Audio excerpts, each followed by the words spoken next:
بسم الله الرحمن الرحیم. بیا هم خره لازوسانو کبیر اکیډمي انګلیش برخه ته البته په دې برخه کې مونږ په یوازې ګرامر یا سپیشل ګرامر باندې خبرې کوو په دې کورس کې. البته لکه څنګه چې تاسو ته بهتره معلومه ده دوستانو، سپیشل ګرامر د انګلیسي ژبې یو له مهمو سکیلونو یا مهارتونو څخه دی او په عموم کې یو ژبه که چېرته مونږ د لومړي ځل لپاره زده کوو یا بخصوص انګلیسي ژبه، نو مونږ څلور مهم یا پنځه مهم مهارتونه یا سکیلز لري. یو کامپوننټس دي چې اجزاوې دي او بل سکیلز دي یعنی مهارتونه. نو په انګلیسي ژبه کې هم لکه د نورو ژبو پر څیر پنځه ډېر مهم مهارتونه دي چې 5 سکیلز ورته وایي. البته 5 سکیل نه هدف یو لیسننګ ده، یو سپیکینګ ده، یو ریډینګ ده، یو رایټینګ ده او یو ګرامر ده. چې دغه 5 سکیلز چې کله یو څوک زده کوي نو دوی کولی شي یو ژبه په ښه ډول ولولي یا هم مثلا ووایي یا مثلا خپل ستونزه حل کړي. نو که چېرته موږ وغواړو چې انګلیسي ژبه په خصوص په سمه توګه زده کړو یا نورو سره پرې خبرې اترې وکړو، نو موږ مجبور مکلف یو تر څو 15 سکیلو باندې په مساویانه توګه یعنې په یو ډول باندې کار وکړو او دا 15 سکیلونو ته پرمختګ ورکړو یا امپروو وکړو. نو دوستانو ځینې کورسونه چې دي دا 15 سکیلونه په یو ډول درس ورکوي. مثلا هغه هره ورځ دوی تقسیمات پر اساس مخکې ځي چې تقسیمات کې دوی یا ریډینګ لري یا رایټینګ لري یا لیسننګ لري یا ویډیوز لري یا وکابلریز یا ګرامر، چې دوی مساویانه مخکې ځي تر څو هغه سټوډنټ چې دی هغه ورو ورو په خبره کول باندې راشي.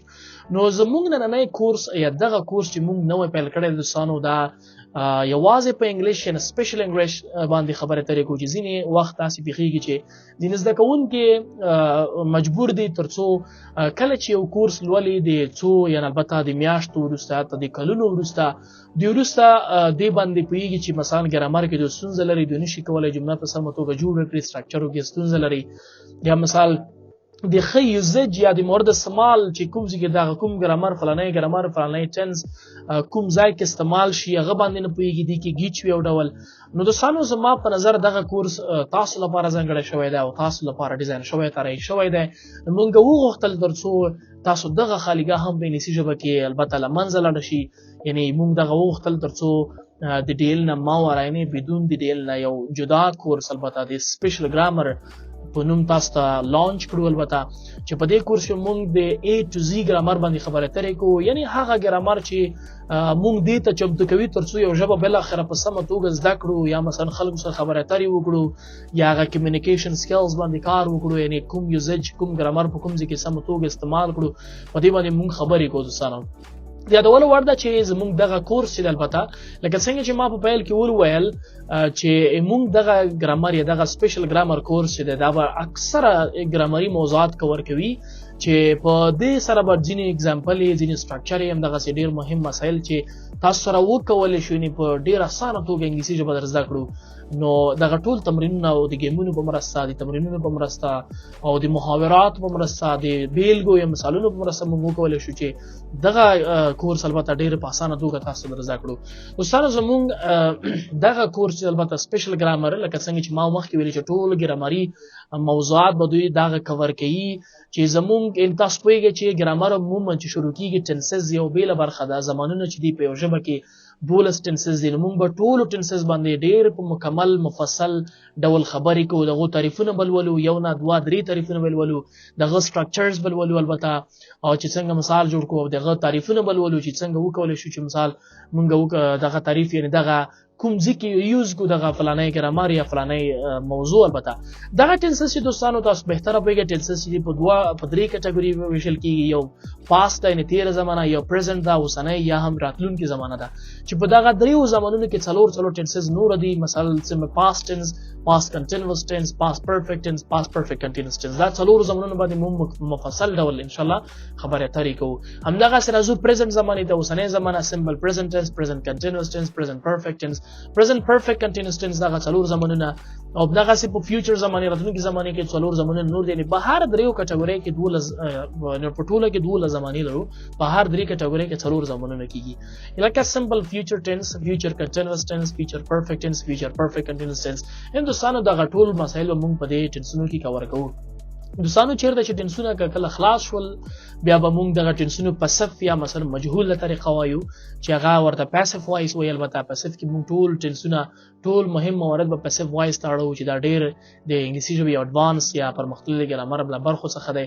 همدغه دوستانو یو ډله مهمه برخه چې په ګرامرونو کې دی هغه کلازز دي. البته اډوانس ګرامر دي کلازز البته قضیې دي په دوه ډوله independent clause او dependent clause نو وروسته بیا dependent clause په درې ډوله ویشل کېږي noun clauses adverb clauses یا همدغسې adjective clauses چې ډېر مهمه برخه ده د یو ګرامر.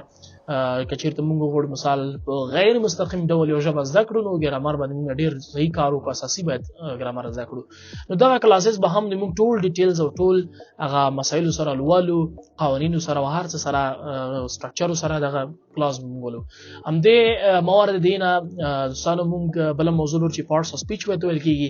پارټس اف سپیچ یعنې ټول هغه موارد چې مثال پارټس اف سپیچ کې دی هغه به موږ کور کوو. مثال په ډول موږ په انګلیسي ژبه کې 8 پارټس اف سپیچ لرو یعنې چې دغه ناون ده یعنی نوم ده پسې پرناون ضمیر adjective صفات adverb قید preposition اضافي توري conjunction دی نخلونکي توري همدغسې interjection دی اوازونو مثلا اوازونه چې دي مثال په انګلیسي ژبه کې دغه داسې articles یعنی د تعریف حروف یعنی ایوان دغه مسایل چې دغه پارټس اف سپیچ کې البته کور کېږي.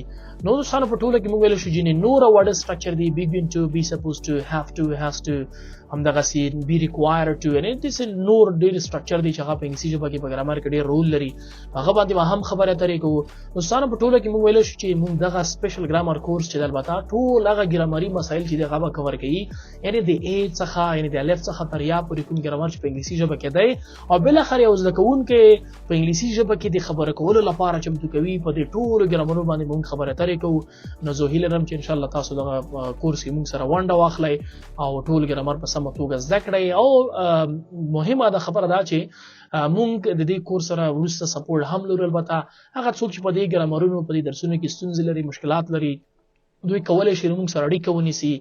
شمیرې به وي البته موږ به ویبینار ولرو هفتوار یا میاشتني ویبینارونه ولرو. تاسو به کوم ستونزې چې لرئ هغه به نوټ کوئ او بیا کولی شئ موږ سره شیر کړئ. انشاءالله موږ به تاسو سره سپورټ کوو البته یعنې ستونزې به حل کوو په ګډه سره. زموږ لومړنی درس چې تاسو په سکرین باندې څنګه وینئ سمپل پریزنټ ټنس ده یا مثلا اوسنۍ ساده زمانه ده. نن به په دې باندې خبرې اترې کوو چې دغه زمانه کوم موارد لپاره موږ استعمالوو سټرکچر یې څه ډول ده او کوم قوانین او اصول لري چې دغه به مکمل ډول وایو have has as مار دا ټول مکمل ډول څنګه په دې زمانو کې استعمالېږي. دوستان لکه څنګه چې تاسو په سکرین باندې وینئ دلته لیکل شوي دي وایي the present simple is used to make simple statements. وایي simple present tense استفاده کېږي تر څو ساده جملې ووایي. نو او فکت هغه څه چې همیشه اختیار دی حقیقت ده or talk about things that happen repeatedly او د هغه شیانو باندې خبرې اترې وکړو چې په مکرر ډول یا په تکراري ډول ترسره کېږي یا واقع کېږي. همدغسې and describe things that are always true او د هغه څه لپاره تشریح کولو لپاره چې همیشه رښتیا دي. دوستانو راځو د دې زمان د جوړولو لپاره هغه سټرکچر چې دی دلته په لاندې ډول واضح لیکل شوی ده. ګوره لومړنی سبجیکټ او پسې ورب ده بیا هم object یا کمپلیمنټ د درې شیان به تاسو په یاد کې ولرئ. اول سبجیکټ ده سبجیکټ نه هدف دلته لیکل شوي I we دی یا جمع نوم یا هی شی مفرد نوم او پسې eat یا each هغه هر فعل چې ته لرئ همدغسې rest of the sentence یعنی باقي مانده جمله چې کمپلیمنټ یا هم object دی. دوستانو راځو دلته تاسو وینئ دلته ویلي وایي تاسو کوشش وکړئ چې د سمپل پریزنټ ټنس سره لومړی شکل د فعل یا ساده شکل د فعل استعمال کړئ. نو دې څخه معلومیږي چې فعل درې شکلونه لري یو پریزنټ یو پاست یا هم تھرډ ورب. نو موږ په دې زمانه کې د پریزنټ یعنی بیس فارم ورب سره استفاده کوو. دوستانو راځو لومړنی مثال ته I eat lunch at noon every day. وایي زه هره ورځ ماسپښین کې د ماسپښین ډوډۍ خورم. نو دوستانو تاسو ولیدو وایي د بیس فارم اف ورب استفاده شو eat همدغسې verb for frequency often used with present tense او معمولا frequency adverbs یې سره استفاده کېږي تر څو تکراري عمل وښیي. همدغسې راځو بل مثال ده she eats lunch at 2 PM every day. هغه وایي د ورځې 2 بجې همیشه چې کوي هر ورځ د غرمې ډوډۍ خوري. نو دوستانو دلته هی شیټ او مفرد نوم چې ګوره فعل اس واخیسته دا یو قانون دی چې موږ په راتلونکي درس کې به مفصل بحث کوو. دوستانو دویم سلاید دلته راځو نور مثالونه دي. وایي we drink coffee every morning. وایي موږ هر سهار قهوه څښو. we start work at 9 AM. موږ د سهار 9 بجې کار پیلوو. they leave work at 5 PM. هغوی 5 بجې د ماښام کار څخه ځي. she drinks coffee every morning. هغه هر سهار قهوه څښي. he starts work at 11 am هغه 11 بجې کار پیلوي. Rob leaves work at 7 pm Rob د ماښام د ماخستن 9 بجې کار څخه ځي. دوستانو مفصل ډول تاسو ټول بیلګې ولیدلې په سمبل پرزنت ټنس کې تاسو ولیدل دا هغه فعالیتونه دي چې دوی همیشه دغه کار تر سره کوي. لکه دند وګورئ دا مقرر ډول انسان مثلا وظیفې ته ځي، مقرر ډول انسان چای څکي، قهوه څکي یا د کار 5 بجې د کار څخه وځي یا مثلا قهوه څکي یا کار پیلوي. دا څنګه هغه فعالیتونه دي چې دوی په مبتکراري ډول په ورځ په جریان کې شاید کلونه دوام وکړي. نو سمبل پرزنت ټنس یو تعریف څخه دا چې دوی دایمي عملونه کوي، هغه عملونه چې کلونه شاید دوام وکړي. راځو تاسو how to form باندې موږ خبرې وکړو څنګه تشکیلول شو. تعریف ما هم دلته ویلې او دلته هم د جملې جوړول شکل مو ویلې. دوستانو راځو مهم برخه ته څنګه کولای شو چې فعلونو ته اس ویس ورکو په کوم شرط سره. ما مخکې ویلې چې کله چې موږ په جمله کې هی شیټ مفرد نوم ولرو نو موږ مکلف یو، موږ مجبور یو چې فعلونو ته اخر کې اس ای اس ورکو د قانون په لحاظ. البته قانون به څه مثلا کچې ته کوم فعل تاسو ولید چې په اخر کې اس اچ سی اچ او یا ډبل اس یا ایکس یا زی باندې ختم شي نو تاسو به ای اس ورکوي. نو یا مثلا که کوم فعل مولید چې په وای باندې ختميږي وای نه مخکې به غاګه توري وی وای وای ته بلو ای اس ورکوي.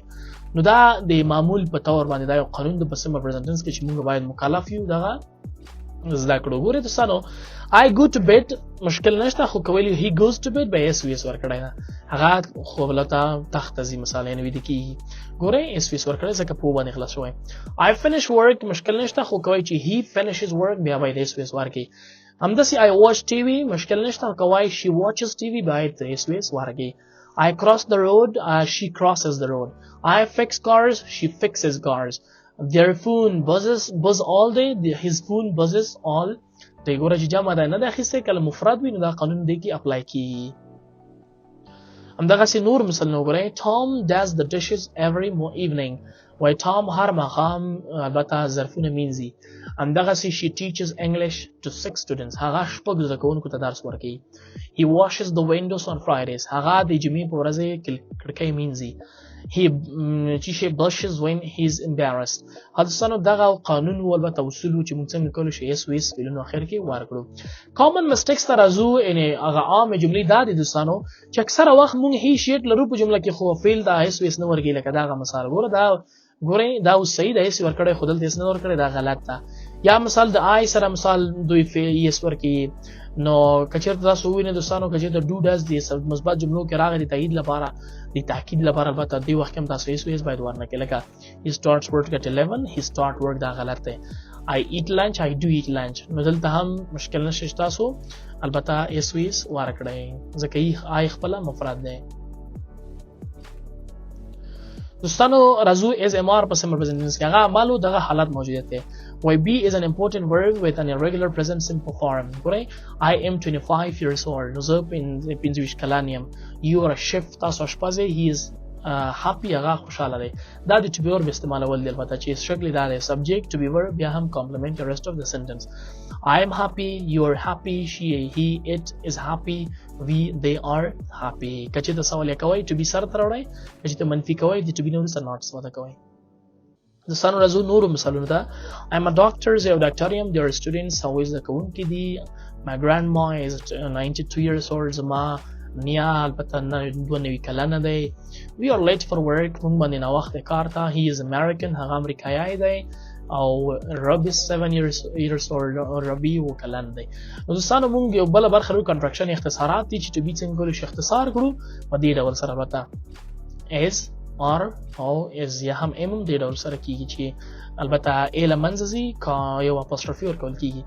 دوستانو have has موږ په سم وزن کې استفاده وو is am or حالت موجودیت خي او have has ملکیت خي درلودل.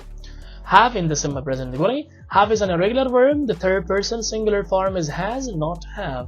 نو مفرد لپاره has ورګي دا سټرکچر ده مخکې هم موږ په خبرې وکړې. I we دې مجمع نوم سره have استعمالي کمپلیمنت. he she مفرد نوم سره has استعمال کیږي کمپلیمنت. د مثال په ډول I have a garage زه یو ګراج لرم. has used for the third person singular he she has a yard هغه حویلۍ لري. نور مثلا درځو دوستانو د have has لپاره ډیر اسانه درځي. I have a car زه موټر لرم. you have a sister. I have a painful back. they have the same dress. they have a new baby. the cat has a new color. he has a cold. Thomas has a driving lesson today.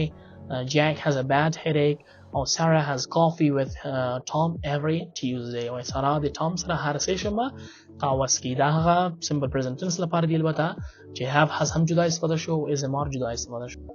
دوستانو دا و زموږ د نن ورځې لومړنی لیکچر. البته چې simple present tense باندې موږ خبرې وکړې. که چېرته تاسو کوم پوښتنه لرئ کوم سوال لرئ کولی شئ نوټ یې کړئ او موږ نه بیا پوښتنه وکړئ. تر بل درس پورې تاسو په لوی الله باندې سپارو. الله مو مل شه. خدای امان.